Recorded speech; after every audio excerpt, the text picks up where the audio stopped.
نحمدہ ونصلی علی رسولہ الکریم، اما بعد فاعوذ باللہ من الشیطان الرجیم، بسم اللہ الرحمن الرحیم۔ قال اللہ تبارک و تعالی: یا ایھا الذین آمنوا اتقوا اللہ وکونوا مع الصادقین۔ وقال النبی صلی اللہ علیہ وسلم: انما الاعمال بالنیات وانما لامرئ ما نوی۔ وقال النبی صلی اللہ علیہ وسلم: کانت بنو اسرائیل تسوسهم الانبیاء کلما ہلک نبی خلفہ نبی وانہ لا نبی بعدی۔ وقال النبی صلی اللہ علیہ وسلم: لا تزال طائفة من امتی قائمین علی الحق لا یضرهم من خالفهم، او کما قال علیہ الصلاۃ والسلام۔ صدق اللہ مولانا العظیم وصدق رسولہ النبی الکریم۔ معزز دوستو، یہ بڑی مبارک تقریب ہے۔ کتاب مقدس قرآن حکیم کے بعد وہ عظیم الشان کتاب جو دین کے تمام پہلوؤں کی جامعیت رکھے ہوئے ہے، اس کا آغاز کرنے ہم چلے ہیں۔ اللہ کے کلام کے بعد سب سے اونچا کلام رسول اللہ صلی اللہ علیہ وسلم کا ہے، اور رسول اللہ صلی اللہ علیہ وسلم کے کلام اور آپ کی احادیث مبارکہ کی سب سے جامع، سب سے صحیح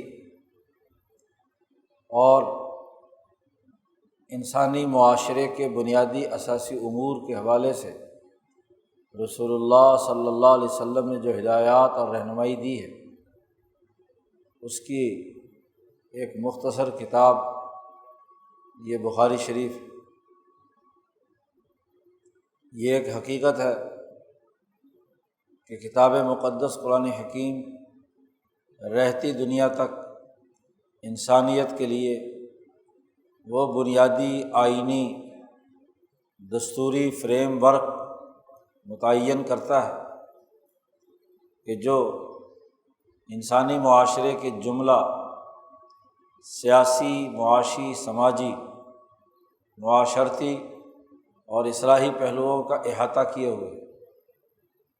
قرآن ایک آئین ہے، ایک دستور العمل ہے، ملکوتی نظام کا وہ اجماع ہے جو عرش الہی پر اللہ کے احکامات کے ذریعے سے وجود میں آیا ہے، اور دنیا میں حضرت محمد مصطفیٰ صلی اللہ علیہ وسلم کے ذریعے سے نازل ہوا ہے۔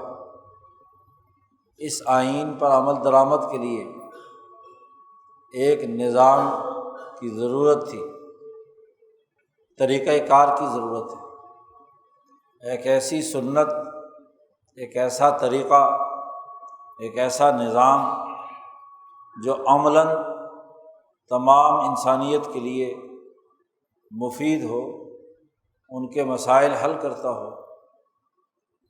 یہ کام حضرت محمد مصطفیٰ صلی اللہ علیہ وسلم کی احادیث نبویہ نے کیا ہے۔ احادیث نبویہ دین اسلام کے کامل اور مکمل نظام کی توضیح و تشریح ہے، پورے نظام کو بیان کرتی ہیں۔ جہاں آئین اور دستور کی اہمیت ہوتی ہے، وہاں اس آئین اور دستور پر عمل درآمد کا طریقہ کار، اس کا سسٹم، اس کے بنیادی اساسی امور کا تعین، اس کے عملی پہلوؤں کی نشاندہی کی بھی ضرورت ہوتی ہے۔ اس کے لیے اتھارٹیز بنائی جاتی ہیں، ان پر عمل درآمد کا طریقہ طے کیا جاتا ہے، اس کے بائی لاز بنتے ہیں، اس کے قوانین اور ضابطے وجود میں آتے ہیں۔ یہ تمام امور خود حضور صلی اللہ علیہ وسلم نے کتاب مقدس قرآن حکیم کی روشنی میں انسانیت کے لیے واضح کیے ہیں۔ آیات قرآنیہ کے بعد احادیث نبویہ انسانی زندگی کے لیے انتہائی ناگزیر ہے۔ وہ انسان قرآن حکیم کا منکر ہے حقیقت میں جو احادیث کا منکر ہے۔ احادیث کے بغیر کسی آئین اور دستور پر عمل نہیں ہو سکتا۔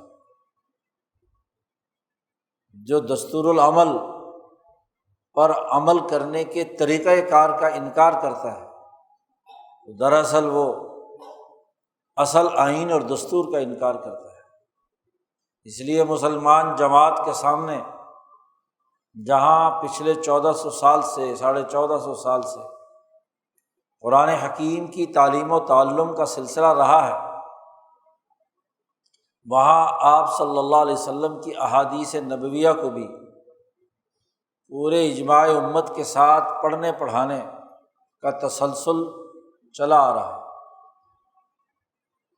حضور صلی اللہ علیہ وسلم کی لاکھوں احادیث صحابہ نے پڑھی، سمجھی، محفوظ کی، سینوں سے سینوں میں منتقل ہوئیں، اور امام بخاری رحمہ اللہ کے زمانے میں چوتھے پانچویں طبقے کے محدثین نے اسے سینوں سے سفینوں میں منتقل کیا، کتابوں میں منتقل ہوئی۔ علوم نبوت کتابوں کی صورت میں مدون ہونے کے بعد ان کے عملی نظام پچھلے 1400 سال سے نہ صرف مسلمانوں بلکہ انسانیت کے لیے رہنمائی کا باعث بنے رہے ہیں۔ اس لیے پورے تسلسل کے ساتھ ہر دور میں مسلمانوں کے ہاں مدارس میں، مساجد میں، مجامع میں احادیث کے پڑھنے پڑھانے کا دستور العمل رہا ہے۔ آج 1450 سال کے بعد بھی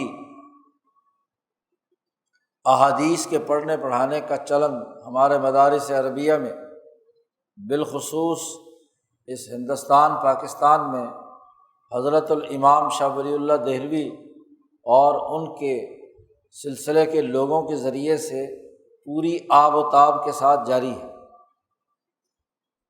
اس بر عظیم پاک و ہند میں حدیث کے فروغ کے لیے جس عظیم شخصیت نے کام کیا ہے، جس پر تمام فرقوں، گروہوں، جماعتوں، رہنماؤں کا اتفاق ہے، وہ حضرت الامام حجت اللہ علی العالمین حضرت شاہ ولی اللہ دہلوی رحمۃ اللہ علیہ، انہی کا تسلسل آج بھی جاری ہے۔ اسی سلسلے میں جو کتابیں احادیث کی پڑھائی جاتی ہیں ان میں سب سے عظیم کتاب یہ صحیح بخاری شریف۔ اس موقع پر چند بنیادی اساسی امور کا سمجھ لینا انتہائی ضروری ہے۔ ایک تو یہ کہ اس کتاب کے مصنف ان کا بنیادی تعارف کیا ہے مختصراً، دوسرے یہ کہ اس کتاب کا پورا نام اور اس کی معنویت کیا ہے، اور تیسرے یہ کہ اس کتاب میں جو امور بیان کیے گئے ہیں بنیادی طور پر اس کا خلاصہ کیا ہے، اور پھر یہ کہ اس کتاب کی تعلیم و تربیت کا جو تسلسل امام بخاری سے لے کر اب تک رہا ہے اس کی نوعیت کیا ہے۔ یہ 3-4 امور اس موقع پر سمجھنا ضروری ہے تاکہ یہ اندازہ لگایا جا سکے کہ احادیث نبویہ کی یہ جامعیت ہمارے لیے، ہمارے معاشرے کے لیے، ہماری سوسائٹی کے لیے، ہماری رائے سازی کے لیے کتنی اہمیت رکھتی ہے۔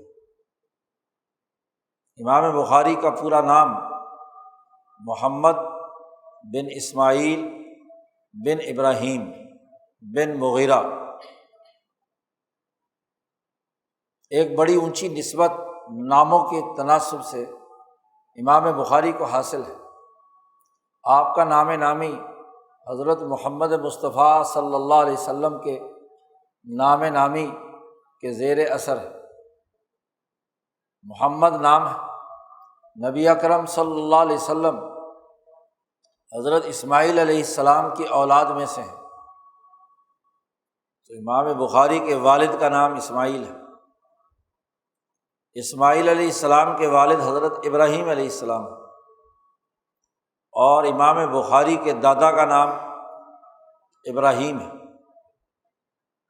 اور ان کے پردادا کا نام مغیرہ ہے، جو سب سے پہلے مسلمان ہوئے ہیں۔ وسطی ایشیائی علاقوں سے آپ کا بخارا سے تعلق ہے۔ بخارا کے گورنر یمان جوفی کے ہاتھ پر آپ کا خاندان مسلمان ہوا ہے، اس لیے ولاً آپ کو جوفی بھی کہا جاتا ہے۔ امام بخاری رحمہ اللہ دین اسلام کے غلبے کے نقطۂ عروج پر 200 سال تقریباً گزرتے ہیں کہ 13 شوال 194 ہجری کو جمعے کے دن، جمعے کی نماز کے بعد دنیا میں آپ تشریف لائے ہیں۔ مبارک دن ہے جمعے کا، شوال المکرم کی 13 تاریخ ہے، اور 194 ہجری کا زمانہ وہ ہے کہ جب دین اسلام کا غلبہ تمام بر اعظموں پر ہو جاتا ہے۔ ہارون الرشید کی حکمرانی کا وہ نقطۂ عروج ہے، خلافت عباسیہ کے غلبے کا وہ عظیم زمانہ ہے کہ جو دراصل مصداق ہے اس حدیث کا جس کے بارے میں خود نبی اکرم صلی اللہ علیہ وسلم نے فرمایا، پوری دنیا کی زمین سمیٹ کر میرے سامنے رکھ دی گئی، زویت لی الارض، میرے لیے زمین سمیٹ دی گئی، فرأیت مشارقہا و مغاربہا، میں نے اس کے تمام مشرقی اور مغربی ممالک دیکھے، اور مجھے یہ بتلایا گیا اللہ تبارک و تعالیٰ کی طرف سے کہ تمہاری حکومت، تمہاری حکمرانی، تمہارے دین کا غلبہ، یہ تمام علاقے جہاں جہاں آپ کی نظر پڑی ہے یہ آپ کی حکمرانی کے علاقے ہیں۔ آپ صلی اللہ علیہ وسلم نے یہ جو منظرنامہ دیکھا تھا، خواب دیکھا تھا، مشاہدہ کیا تھا، تو اس مشاہدے کی عملی تصویر امام انقلاب مولانا عبید اللہ سندھی فرماتے ہیں وہ ہارون الرشید کا دور ہے کہ جب بحر اوقیانوس سے لے کر بحر الکاہل تک، شمال کے پہاڑوں سے لے کر بحر ہند کے عظیم سمندر تک، مشرق و مغرب میں دین اسلام کا بین الاقوامی غلبہ ہوا، اور خلافت عباسیہ میں کہیں بھی سورج غروب نہیں ہوتا تھا، ایک طرف سے غروب ہوا اور دوسری طرف سے طلوع ہو گیا، گویا کہ دین اسلام کا نصف النہار ہے جب امام بخاری اس دنیا میں تشریف لاتے ہیں۔ امام بخاری کا انتقال 1 شوال کو رات کے وقت ہوا، اور عید کی نماز کے بعد ظہر کے بعد آپ کی خرطنگ کی اس بستی میں تدفین ہوئی جہاں آج امام بخاری رحمۃ اللہ علیہ کا مزار ہے۔ کوئی 62 سال کے قریب مسنون عمر امام بخاری کی ہوئی ہے، 13 دن کم ہے، 62 سال ہجری اعتبار سے امام بخاری کی عمر مبارک ہے۔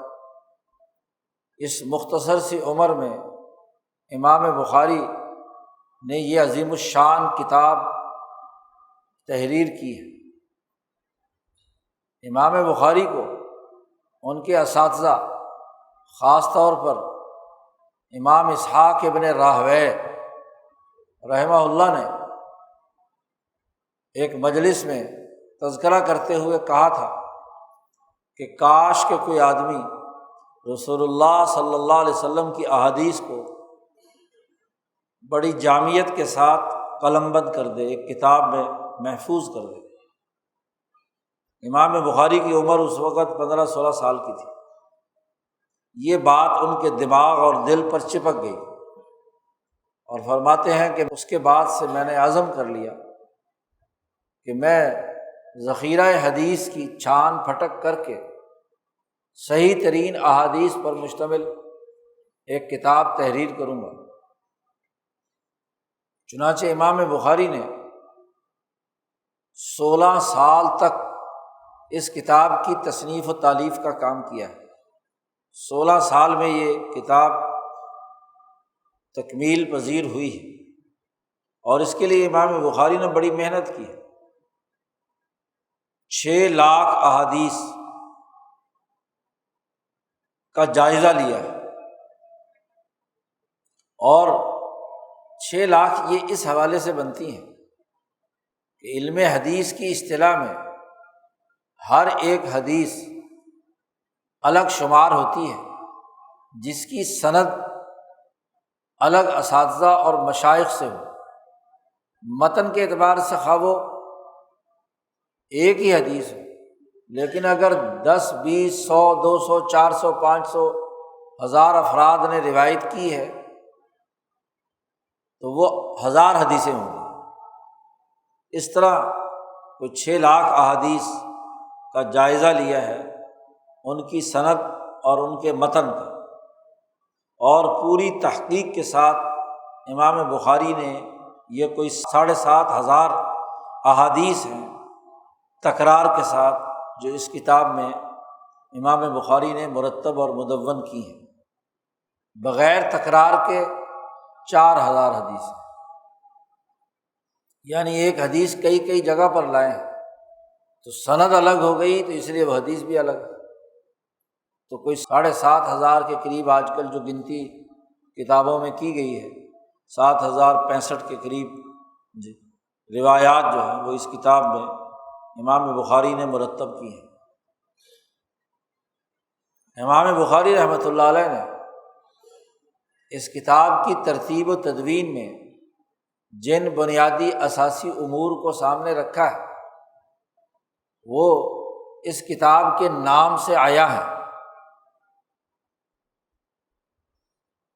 حضرت الامام شاہ ولی اللہ دہلوی شرح تراجم ابواب بخاری کے مقدمے میں لکھتے ہیں کہ یہ کتاب جس بنیادی عنوان اور نام کے ساتھ معنون کی گئی ہے اس کی اہمیت کیا ہے۔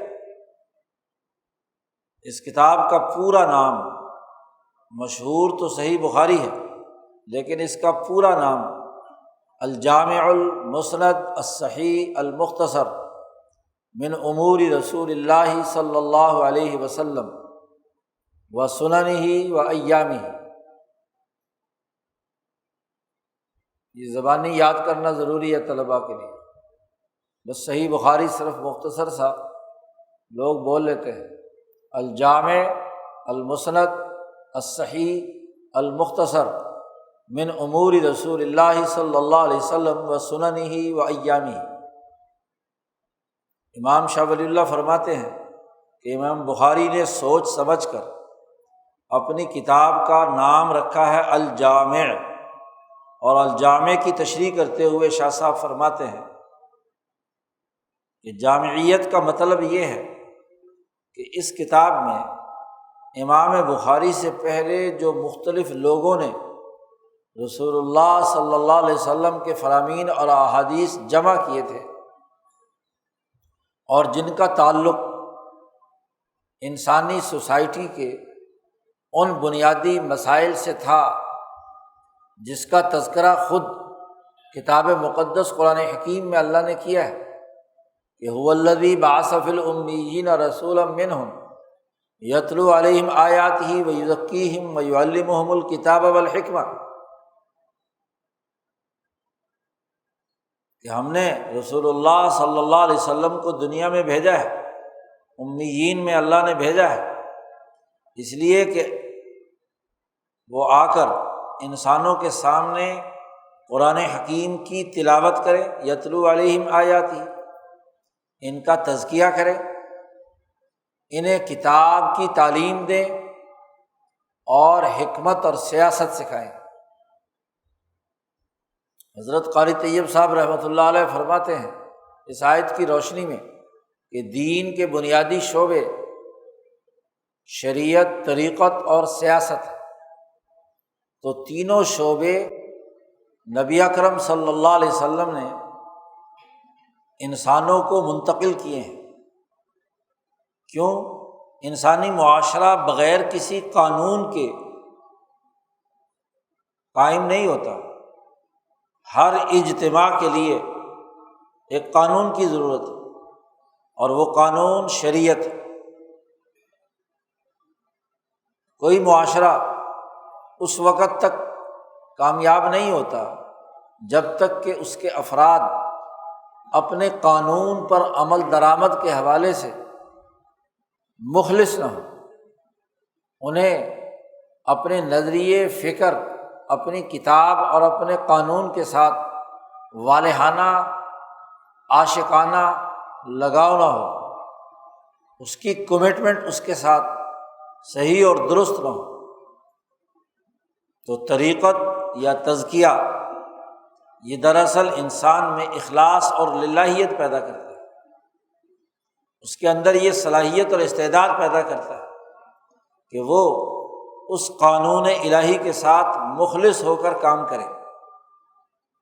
طریقت کی ضرورت ہے، اور پھر ہر وہ قانون جو کتابوں میں قلم بند کیا گیا ہے اس کو عمل میں لانے کے لیے ایک عملی نظام کی ضرورت ہے، طریقہ کار کی ضرورت ہے، اور یہ عملی نظام بغیر سیاست کے قائم نہیں ہو سکتا۔ سیاست کسی قوم کو نقص سے نکال کر کمال تک پہنچانے کا عمل ہے، تو یہ سیاست یا جسے قرآن حکیم میں حکمت کہا گیا ہے، وہ حکمت عملی، وہ طریقہ کار، وہ نظم و نسق، وہ انتظامی ڈھانچہ جس کے ذریعے سے قانون پر عمل درآمد کیا جاتا ہے۔ تو دین کے تین بنیادی شعبے شریعت، طریقت اور سیاست۔ شاہ ولی اللہ صاحب فرماتے ہیں کہ امام بخاری سے پہلے جو رسول اللہ صلی اللہ علیہ وسلم کی احادیث جمع کی گئی تھیں وہ یا تو صرف شریعت سے متعلق تھی، جیسے امام مالک کی موطا کہ جس میں طہارت اور وضو سے لے کر فرائض تک جو شریعت کے بنیادی قوانین اور ضابطے یا ابواب ہیں انہیں بیان کیا گیا تھا، یا ایسی کتابیں تھیں جن میں زہد و تقویٰ اور طریقت سے متعلق، کتاب الرقاق سے متعلق احادیث جمع کی گئی تھیں، جیسے عبداللہ ابن مبارک کی کتاب ہے، اور یا احادیث مبارکہ کا وہ ذخیرہ جمع کیا گیا تھا جنہیں کتاب السیر کے عنوان سے حضور صلی اللہ علیہ وسلم کی غزوات اور جہاد، جس میں آپ کا وہ عملی طریقہ کار جس کے ذریعے سے دنیا میں دین اسلام کا غلبہ ہوا، غزوات و سرایا جس کے لیے صحابہ نے جدوجہد اور کوشش کی، وہ جمع کی گئی تھی، خلافت کے امور سر انجام پائے تھے انہیں جمع کیا گیا تھا۔ تو گویا کہ امام بخاری سے پہلے شریعت، طریقت اور سیاست یا سیر پر مشتمل کتابیں تحریر کی گئی تھیں، اور اہم ترین شعبہ قرآن حکیم کی تعلیم و تربیت اور تلاوت اور اس کی تفسیر سے متعلق تھا۔ چوتھا دائرہ احادیث کا وہ تھا کہ جو قرآن حکیم کے وہ تفسیری جملے جو رسول اللہ صلی اللہ علیہ وسلم یا آثار صحابہ سے سامنے آئے تھے تو انہیں لوگوں نے مرتب کیا تھا، خاص طور پر ترجمان القرآن حضرت عبداللہ ابن عباس رضی اللہ تعالیٰ عنہما کی تفسیر۔ تو تفسیر قرآن جو یتلو علیہم آیاتہ کا تسلسل ہے، شریعت جو دراصل یعلمہم الکتاب ہے، طریقت جو یزکیہم ہے، اور سیاست جو دراصل حکمت کی تعلیم ہے۔ تو امام بخاری رحمۃ اللہ علیہ نے یہ کیا ہے کہ 200 سال کی جو تاریخ ان کی پیدائش سے پہلے کی ہے، دین اسلام کے غلبے کی، جس 200 سالہ دور میں شریعت کا منہج سامنے آیا، قانون سازی سامنے آئی، فقہائے امت نے دین کے غلبے کا بنیادی قانون بیان کیا۔ امام مالک رحمہ اللہ نے، امام اعظم امام ابو حنیفہ نے، امام شافعی نے، امام احمد ابن حنبل نے، یعنی فقہائے اربعہ نے جو قانونی جدوجہد اور کوشش کر کے دین کی شریعت کا بنیادی پیراڈائم واضح کیا تھا، امام بخاری رحمۃ اللہ علیہ نے اسے سامنے رکھا۔ اور پھر اس 200 سالہ دور میں دلوں کا تزکیہ کرنے والا وہ تسلسل جو حضرات مشائخ اولیاء صحابہ کے ذریعے سے امام بخاری تک پہنچا تھا، مشاہدہ تھا، اس تزکیہ سے متعلق امور کو بھی امام بخاری نے پیش نظر رکھا۔ خاص طور پر عبداللہ ابن مبارک جو امام بخاری کے استاذ ہیں، امام شاہ ولی اللہ دہلوی نے صوفیہ کی اس اہم ترین سند کی نشاندہی کی ہے ازالۃ الخفا میں، کہ جو جنید بغدادی سے لے کر رسول اللہ صلی اللہ علیہ وسلم تک فقہاء اور محدثین کے ذریعے سے پہنچی ہے۔ عبداللہ ابن مبارک، فضیل ابن عیاض، سلطان ابراہیم ادم، اور ان کا وہ تسلسل جو کوفہ اور بصرہ میں حضرت عبداللہ ابن مسعود، انس ابن مالک کے ذریعے سے رسول اللہ صلی اللہ علیہ وسلم تک پہنچتا ہے، اور پھر حضرت عمر فاروق رضی اللہ تعالیٰ عنہ تک۔ امام شاہ ولی اللہ نے ازالۃ الخفا میں واضح کیا ہے کہ تصوف کے اصل بانی، طریقت کے اصل بانی عمر فاروق رضی اللہ تعالیٰ عنہ، شریعت کی قانون سازی کا مرکز اور منبع بھی وہی ہیں، تصوف اور طریقت کا منبع بھی وہی ہے، اور دین کو پوری دنیا میں غالب کرنے کی عالمی سیاست کا نظام قائم کرنے والے بھی عمر فاروق رضی اللہ تعالیٰ عنہ۔ تو یہ جو تسلسل تھا اسے سامنے رکھا۔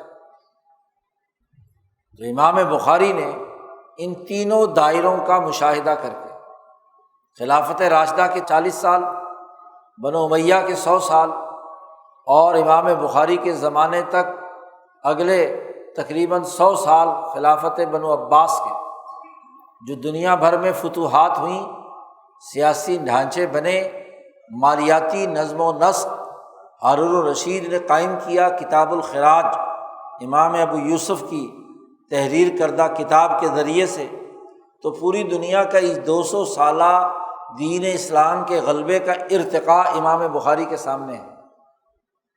اسے سامنے رکھ کر امام بخاری نے اس کتاب کا خاکہ تیار کیا، عنوان بنایا، پھر عنوان کے ذیل میں ابواب متعین کیے، بلکہ پہلے کتاب متعین کی، اور اس کتاب کے ذیل میں ابواب لائے۔ مثلاً کتاب الایمان کا عنوان قائم کیا، تو ایمانیات سے متعلق جتنے ابواب ہیں ان کے عنوانات قائم کیے۔ کتاب العلم کا عنوان قائم کیا، اور اس کے ذیل میں اس کے ابواب بیان کیے۔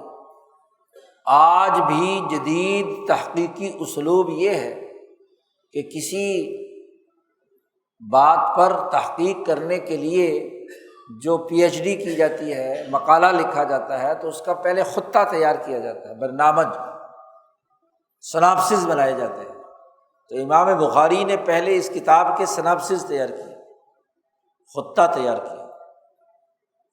کتاب کا مین عنوان اس کے ذیل میں کتاب الوحی سے شروع کیا ہے اور کتاب التوحید تک، آخری کتاب اس کتاب کی کتاب التوحید ہے۔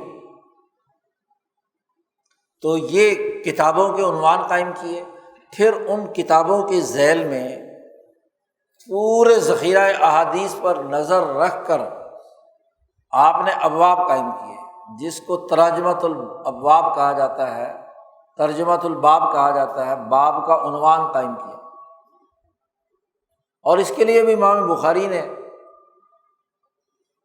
روضہ رسول صلی اللہ علیہ وسلم پر بیٹھ کر یہ خطہ تیار کیا، گویا کہ آپ کی روحانیت کے زیر سایہ جی روضۃ من ریاض الجنہ، جنت کے باغوں میں سے ایک باغ میں بیٹھ کر آپ صلی اللہ علیہ وسلم کے زیر سایہ اس کا خطہ تیار کیا ہے، اس کے سناپسس تیار کیے ہیں، اس کے ابواب بنائے ہیں،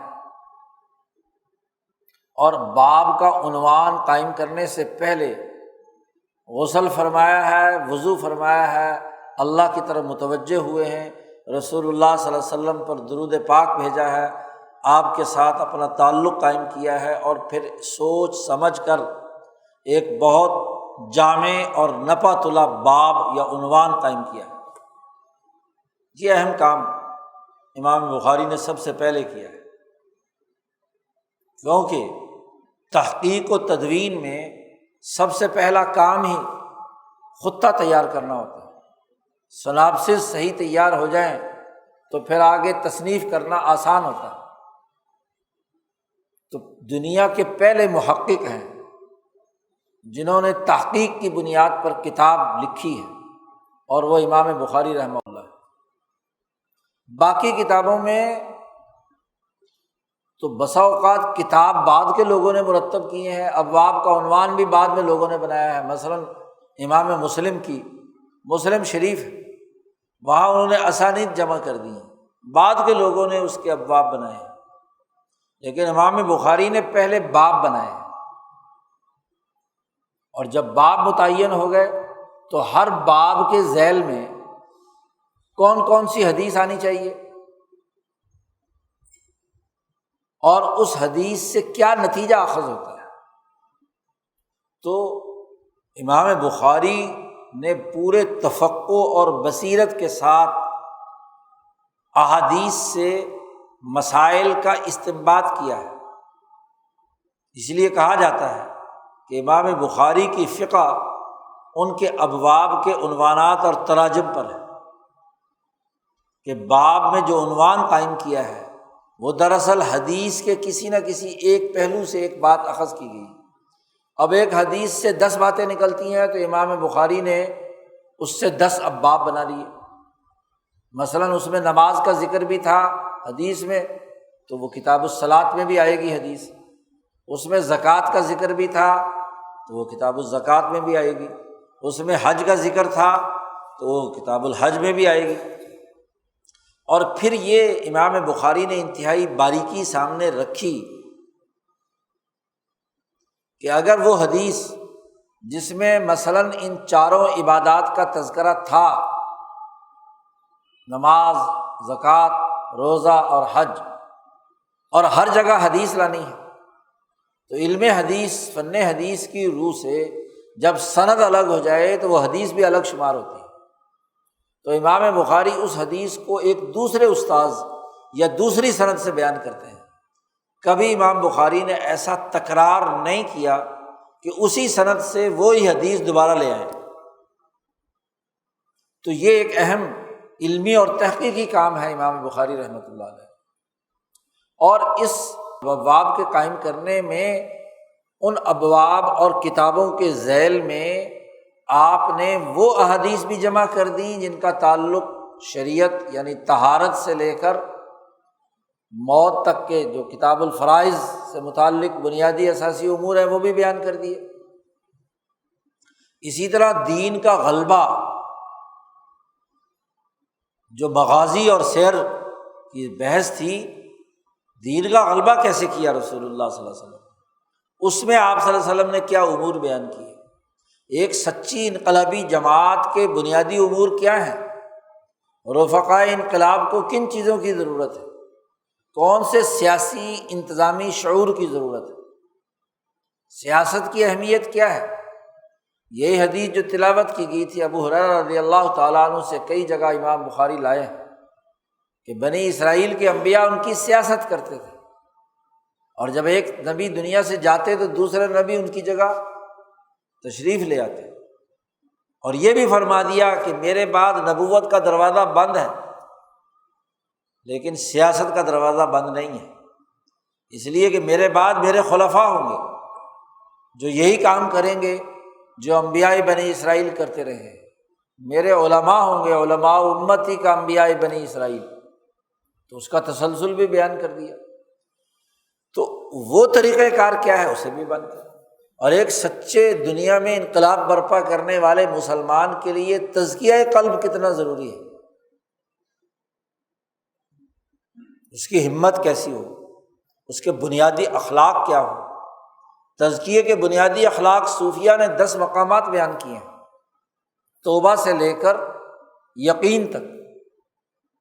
تو یہ 10 بنیادی جو امور تزکیہ قلب کے لیے ناگزیر ہیں، جس پر تمام صوفیہ اور مشائخ کا اتفاق ہے۔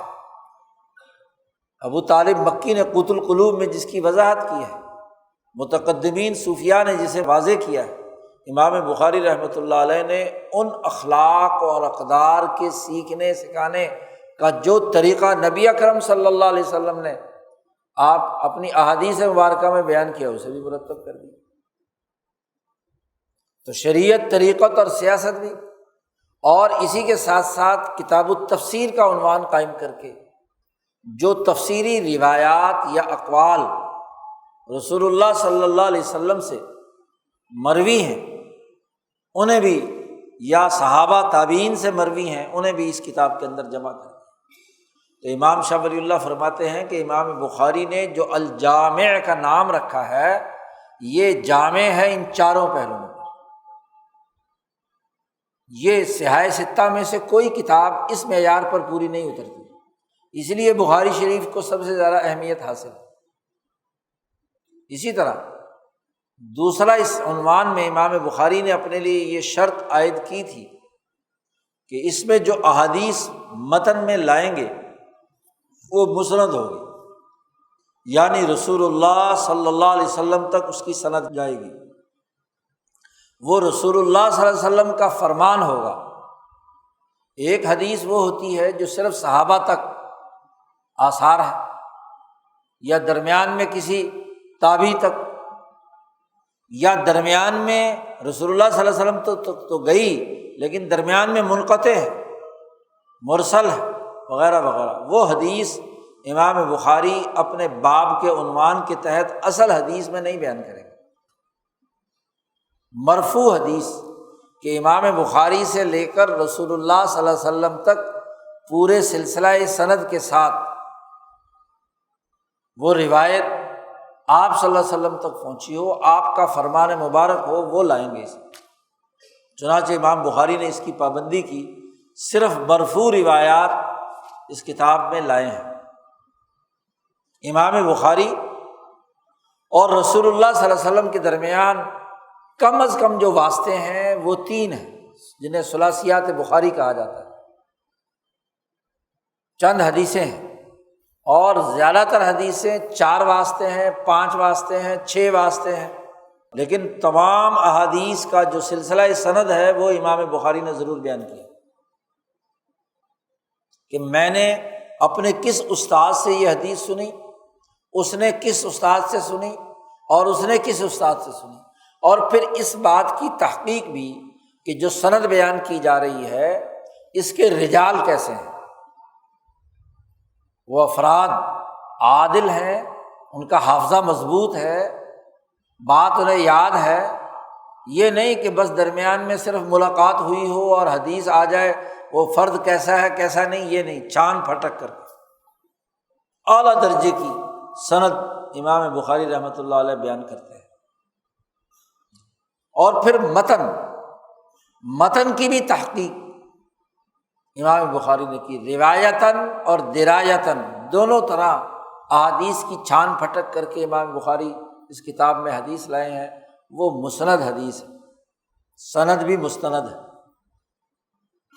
تیسرا، اس بخاری کے امام بخاری نے اس کتاب کے نام میں بنیادی طور پر قائم کیا الصحیح، کہ وہ مسند بھی ہو اور الصحیح بھی ہو، درایتاً اور روایتاً۔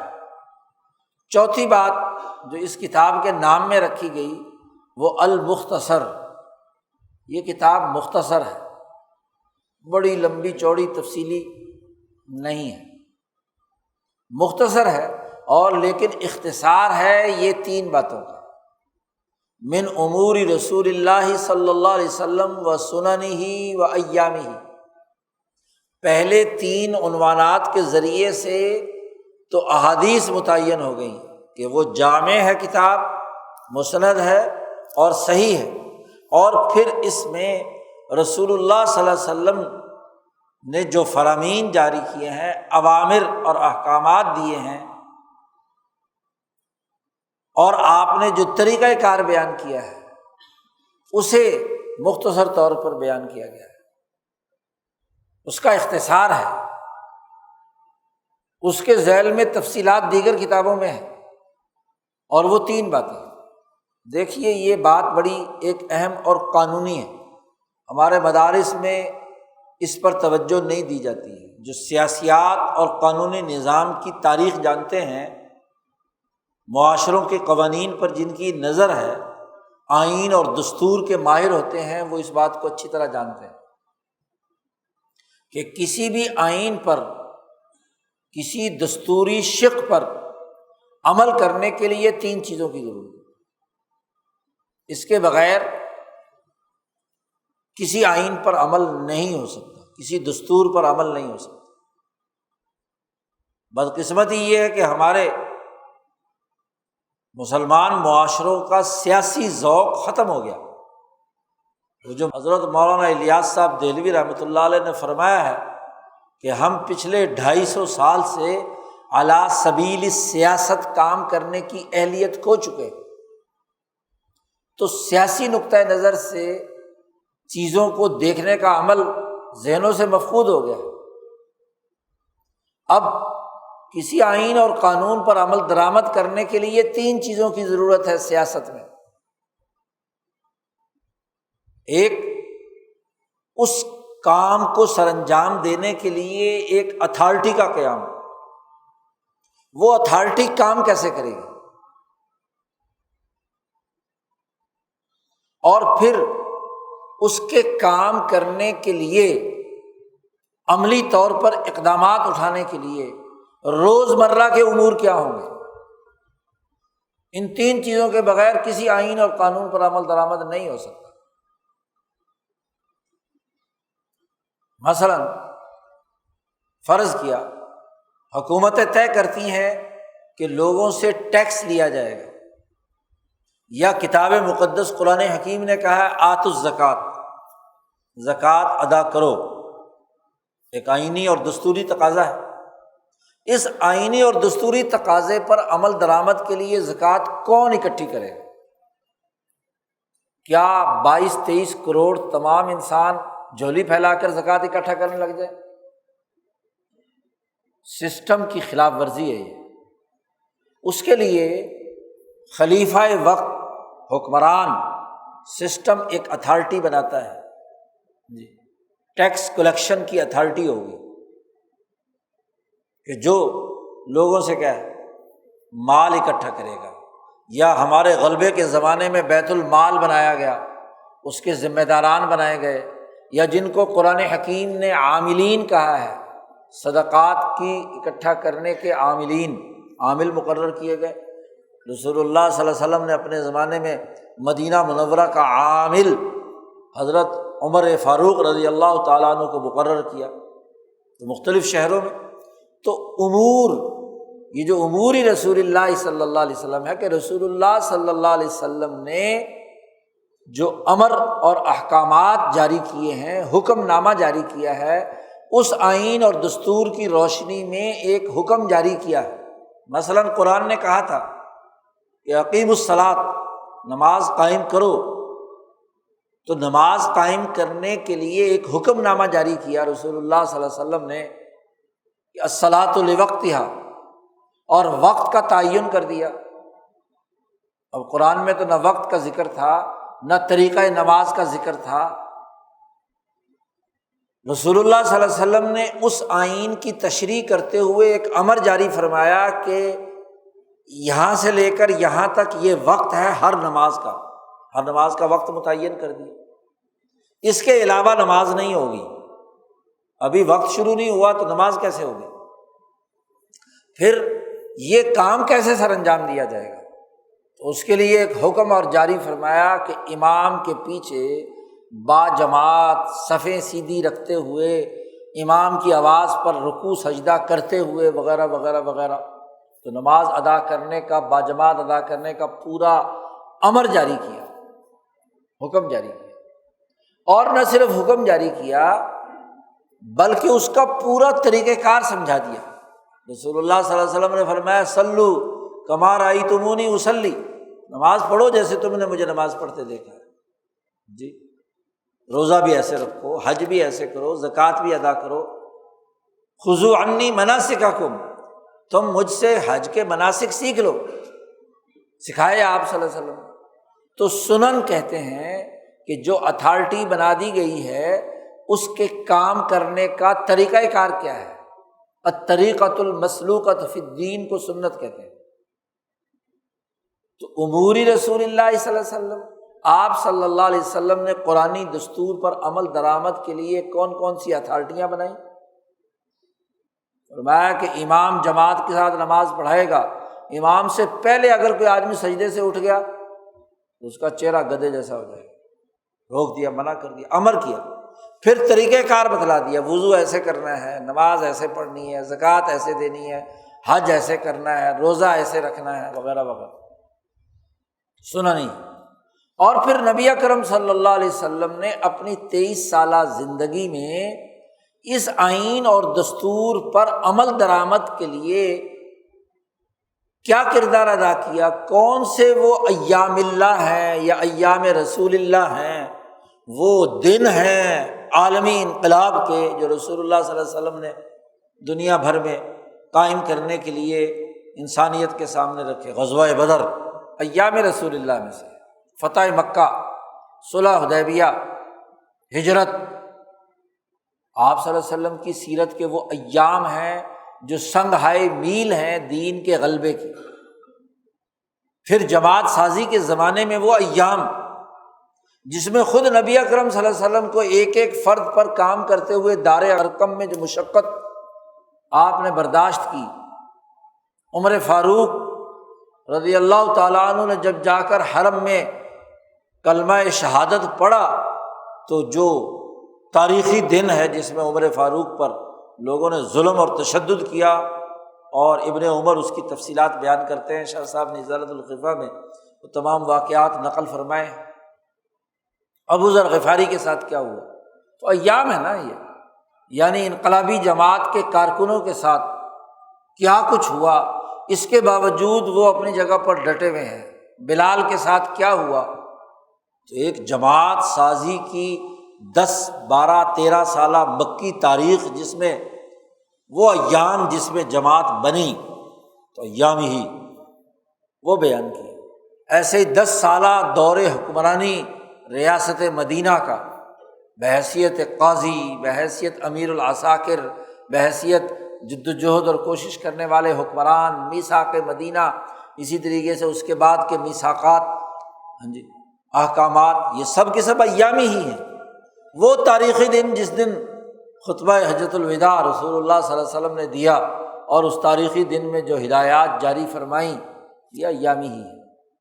تو امام بخاری نے کہا کہ دیکھو رسول اللہ صلی اللہ علیہ وسلم کے اوامر، ان کا جو جاری کردہ سنن، طریقہ کار، پروسیجر، اور انہوں نے جو وہ تاریخی اقدامات تاریخی دنوں میں کیے جس سے دین غالب آیا، مغلوب نہیں، پستی کی حالت میں نہیں، غلامی کی حالت میں نہیں، تو غلبے کی تاریخ کیا ہے؟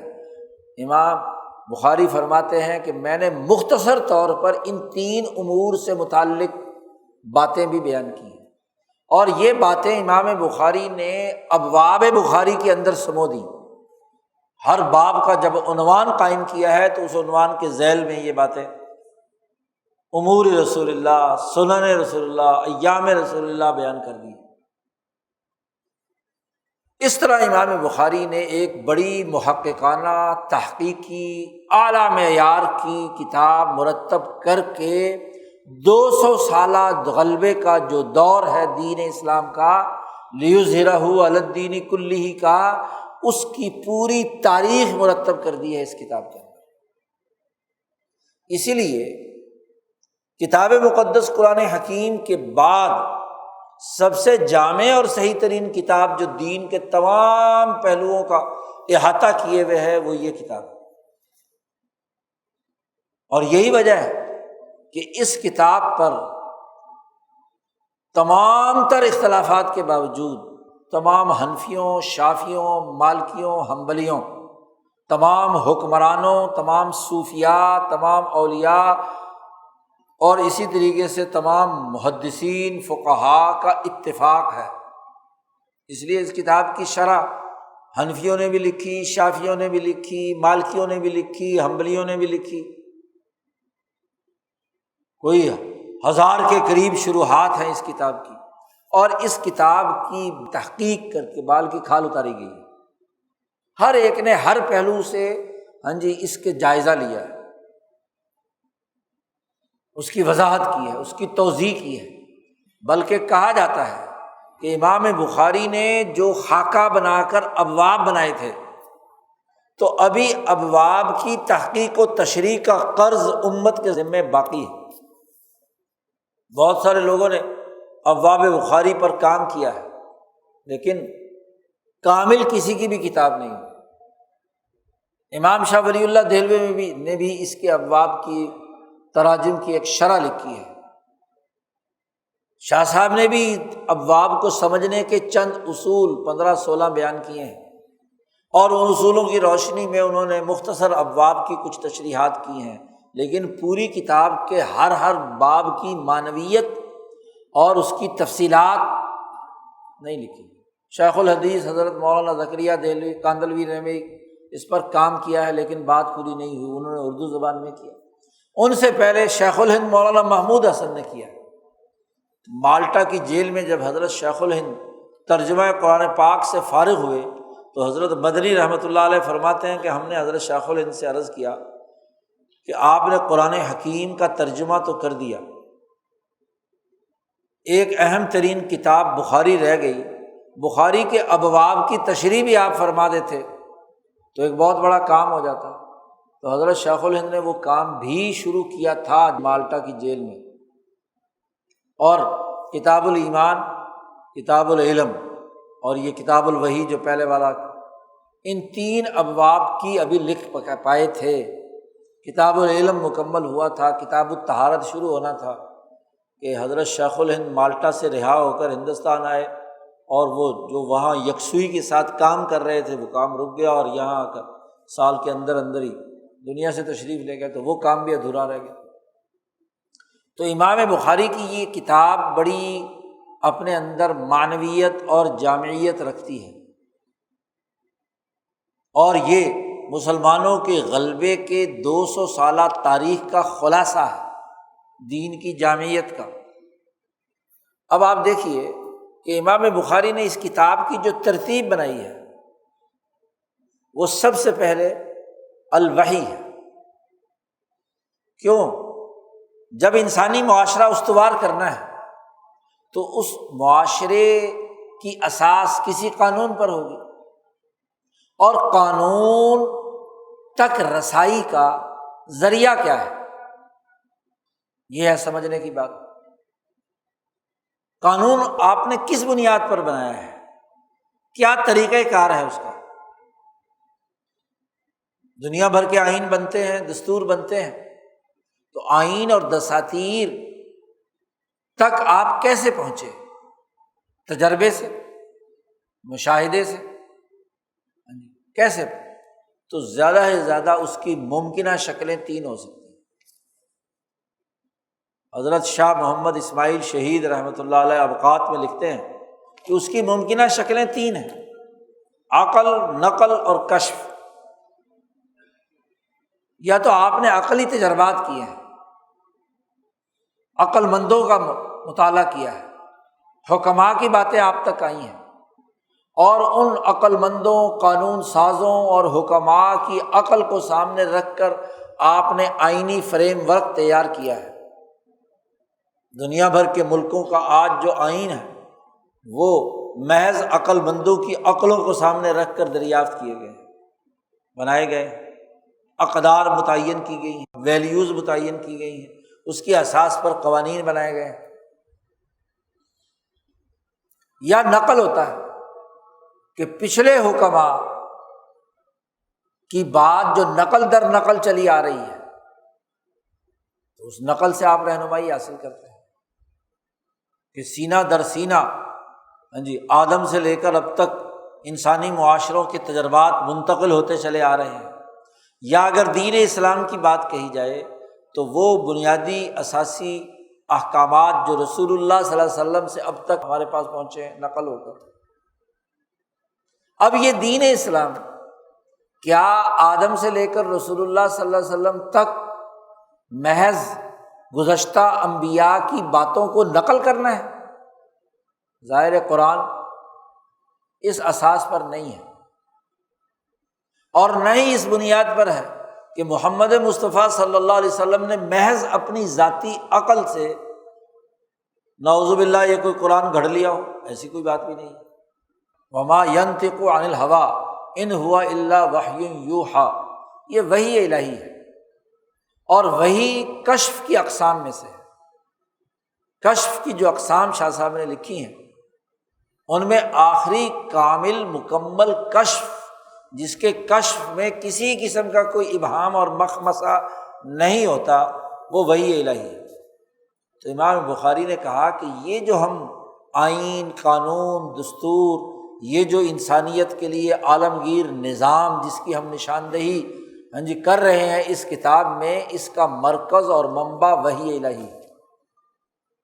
اور وحی کا ایک حصہ وہ ہے جو قرآن حکیم کی شکل میں وحی مطلوب، اور ایک وحی وہ ہے جو غیر مطلوب یعنی احادیث کی شکل میں ہے، کہ آپ صلی اللہ علیہ وسلم کی زبان مبارک سے کوئی بات نکلی، اللہ نے آپ کے دل میں ڈالی، زبان مبارک سے نکلی، یا آپ صلی اللہ علیہ وسلم نے کسی معاملے میں کوئی عمل فرمایا، یا آپ صلی اللہ علیہ وسلم کے سامنے کسی نے عمل کیا اور آپ نے سکوت اختیار کیا، اسی کو حدیث کہتے ہیں۔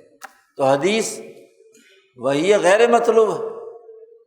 تو علم کے حصول کا ذریعہ محض عقل نہیں ہے، محض نقل نہیں ہے، بلکہ وہ وحی کشف ہے جو ان تمام کا جامع ہے، جس میں عقل بھی استعمال ہوئی ہے، جس میں انبیاء کی تعلیمات کا خلاصہ بھی منتقل ہوا ہے، جو احکامات گزشتہ انبیاء کو دیے گئے تھے ان کی باتیں بھی آئی ہیں۔ جیسے مثلاً قصاص کا قانون، خاص طور پر اعضاء کے قصاص کا قانون جو ہے گزشتہ انبیاء کو بھی دیا گیا تھا، صحف ابراہیم میں بھی تھا، تورات میں بھی تھا، انجیل میں بھی تھا۔ تو اس میں نقل بھی ہے، عقل بھی ہے، اور ان دونوں پر حاوی وحی بھی ہے۔ آج جب ہم جدید علوم کی تحقیق و تفتیش کرتے ہیں تو یہ بات طے شدہ ہے کہ جو سوسائٹی نالج بیسڈ ہوتی ہے، جس کے پیچھے نالج کار فرما ہوتا ہے، علم کار فرما ہوتا ہے، علم کی اساس پر جو قوانین بنائے جاتے ہیں، معاشرے بنائے جاتے ہیں، وہ ترقی یافتہ ہوتے ہیں۔ اب یہ نالج حاصل کیسے ہوگا؟ وہ عقل سے ہوگا، نقل سے ہوگا، یا وحی سے ہوگا؟ تو نالج سے پہلے ایک ذریعہ علم سامنے آنا چاہیے۔ تو ذریعہ علم کے لیے بخاری نے یہ عنوان قائم کیا، باب کیف کان بدء الوحی الی رسول اللہ صلی اللہ علیہ وسلم، کہ وحی بنیاد ہے اس پورے علم کی، اور یہ وحی کا آغاز کیسے ہوا۔ عنوان یہ قائم کر کے بخاری نے یہاں وحی سے متعلق امور بیان کیے،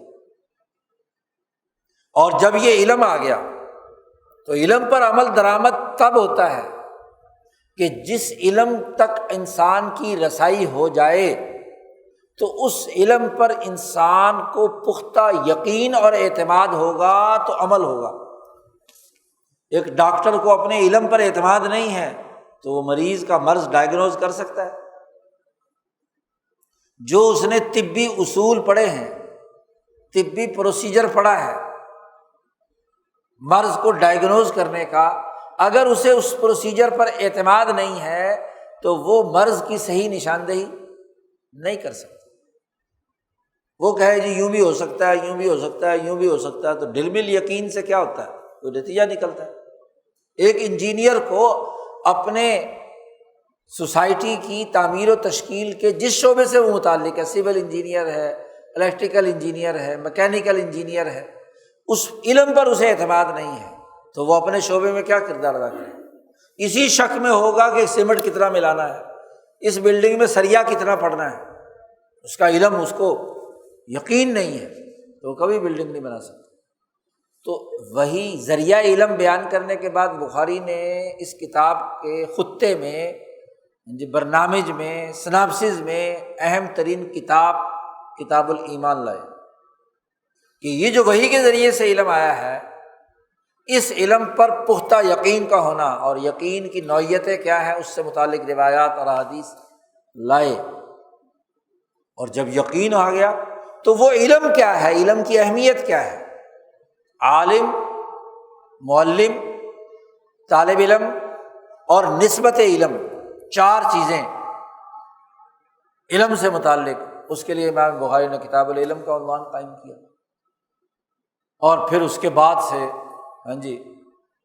اس علم پر جو عمل درآمد کا پہلا طریقہ کار ہے وہ چار اخلاق سے میں سے پہلا خلق طہارت ہے، وضو، غسل وغیرہ وغیرہ وغیرہ، پھر اخبات ہے، پھر کیا ہے، سماحت ہے، پھر عدالت ہے۔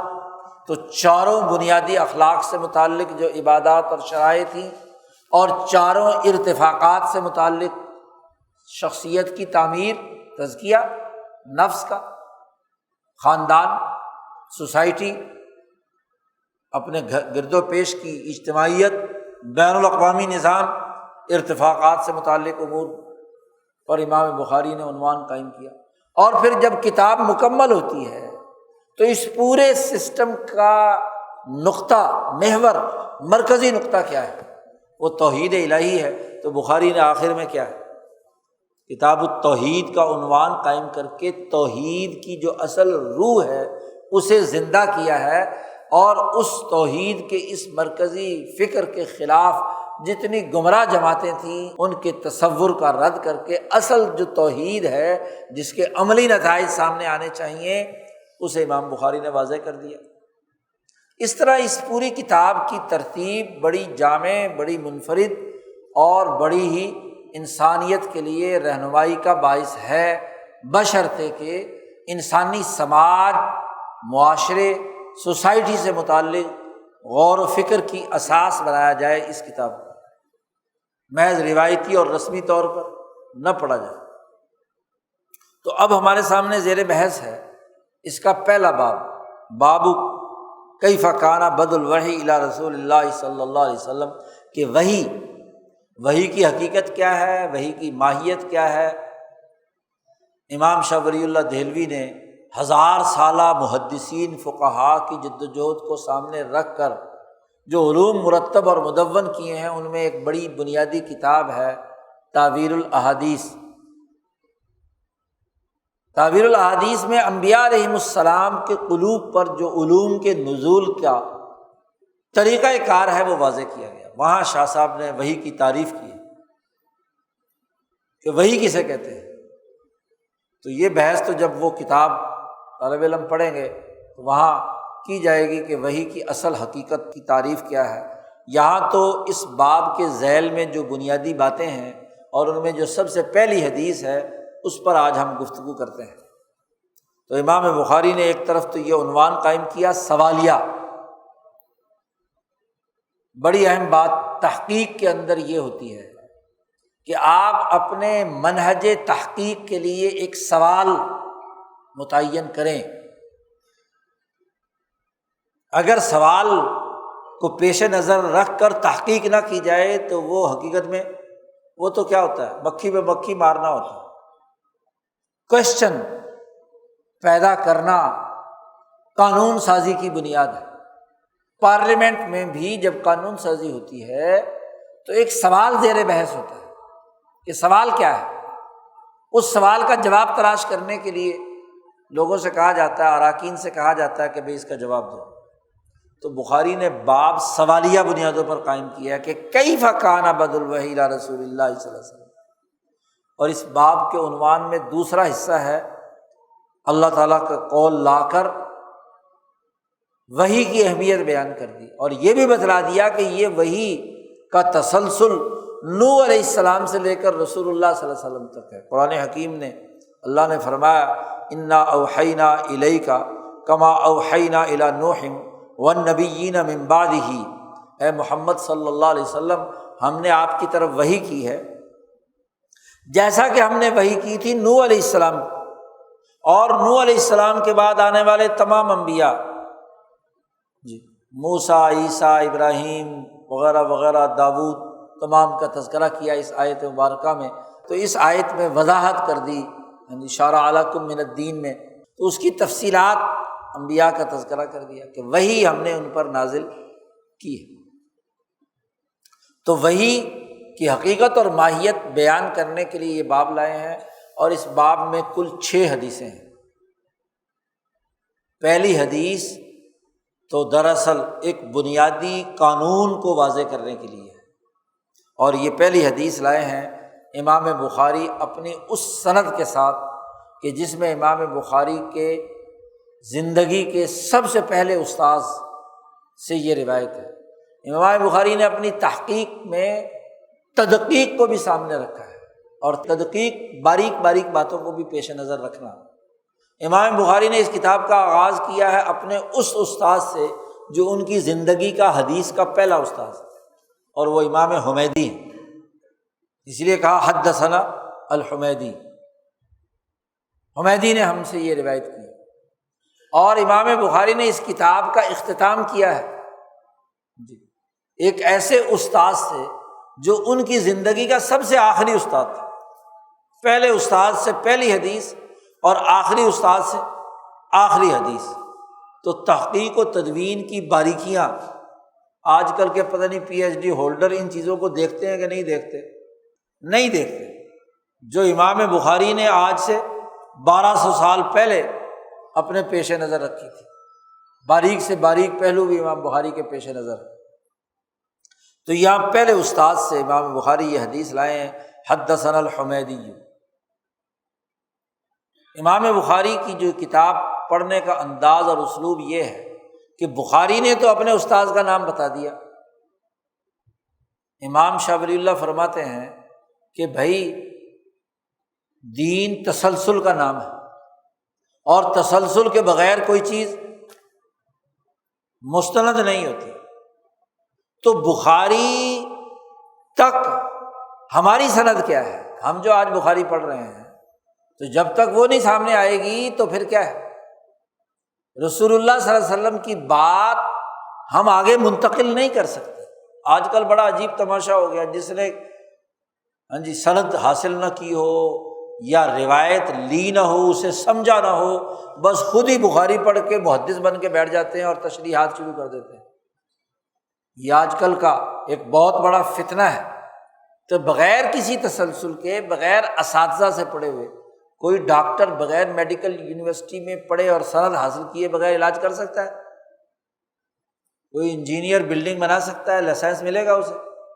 لیکن یہ دین ایک ایسا اس سامراج کے غلامی کے زمانے میں بنا دیا کہ ہر ایک نتو خیرہ جس نے نہ کبھی سند حاصل کی، نہ دین کا پتہ، نہ لینا نہ دینا، وہ حدیث کا شارح بن کر اردو ترجمے دیکھ کر کیا ہے حدیث کی تفسیرات بیان کرتا ہے، جس کا کوئی سلسلہ سند ہی نہیں۔ بھائی یہ سلسلہ سند کے ساتھ ساتھ وہ علوم بھی جو اساتذہ سے منتقل ہوتے ہیں وہ بھی ضروری ہیں۔ اب حمیدی کی صرف حدیث ہی امام بخاری نے نقل نہیں کی، حمیدی کی پوری زندگی اور ان کے جو تجربات، ان کی جو للہیت، ان کا جو شریعت، طریقت اور سیاست کے حوالے سے نقطۂ نظر ہے، وہ بھی امام بخاری میں منتقل ہوا ہے نا۔ خالی حلق سے سند بیان کرنا ظاہر کا یہ تو کوئی کام نہیں ہے۔ اور حمیدی نے اپنے جن اساتذہ سے بیان کیا ہے، سفیان ابن عیینہ ہیں، یحییٰ ابن سعید الانصاری ہیں، محمد ابن ابراہیم التیمی ہیں، علقمہ ابن وقاص اللیثی ہیں اور عمر بن الخطاب ہیں۔ یہ سب وہ ہیں جن کی نسبتیں، جن کے علوم، جن کا فکر و عمل، جن کا تزکیہ، جن کی شریعت، جن کی سیاست کے اثرات امام بخاری پر ہیں، منتقل ہوئے۔ تو امام بخاری تک آپ کی سند کیا ہے؟ بغیر کسی سند کے، بغیر کسی تسلسل کے کیا ہے؟ آپ کیسے تشریح کر سکتے ہیں؟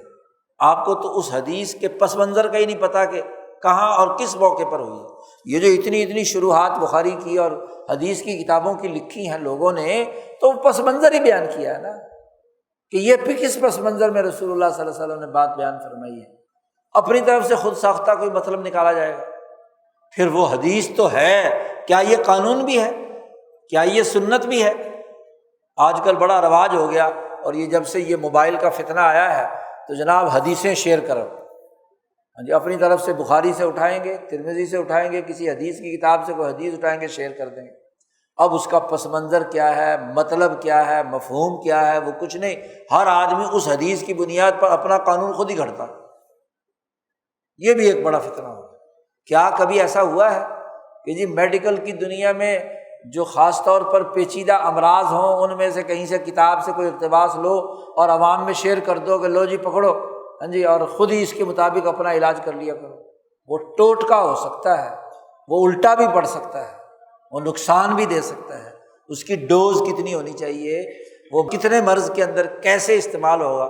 ورنہ کوئی میڈیکل کی کتاب کو ایک عام آدمی پڑھ لے اور اس میں امراض لکھے ہوئے ہوں کہ اس مرض میں یہ علامت ہے، یہ علامت ہے، تو ایک ذہنی مریض تو یہ سمجھے گا کہ یہ بھی میرے اندر ہے، یہ بھی میرے اندر ہے، یہ بھی میرے اندر، اپنے آپ کو اپنے آپ ہی علاج کرنا شروع کر دیں۔ بھائی تمہارے بارے میں تو فیصلہ ڈاکٹر کرے گا کہ تمہیں دوائی کی ضرورت کتنی ہے اور کون سی ہے۔